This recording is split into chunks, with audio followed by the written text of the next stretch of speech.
Sa Dakbayan sa Lapu-Lapu, nagsugod na pagdag sa mga pasahero sa Angasel Port, paingon sa isla sa Ulango. Mabantayan usab ang presensya sa mga domestic o foreign tourist nga gustong mobisita sa isla. Ano ang report? Duha ka mga sakop sa Philippine Coast Guard ang nagbantay sa Angasel Port alang sa uplan biyaheng ayos. Ilang ipahibaw nga normal pa ang gidaghanon sa mga pasahero nga mobisita sa isla sa Ulango. Apan si Melda Sabanal, cashier sa ferry boat, miingon nga inanay ng midagsa ang mga pasahero karon paingon sa isla sa Ulango.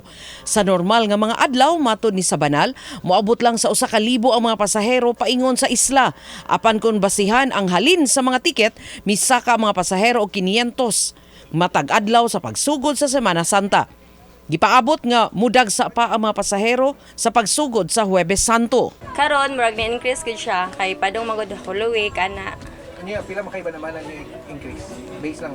Base is murag na-increase siya og mga 500. Ang magtiayong taga Hong Kong, pipila lang sa mga langyang pasahero nga mobisita sa isla. The nature reserve? Yeah, the nature reserve, I think. Yeah. The birds. The bird Yeah, sanctuary. exactly. Yeah. Kining managhigala nga gikan sa kauluhan, excited na nga mag-island hopping. What's here? We're actually gonna explore na lang muna po. DIY tour.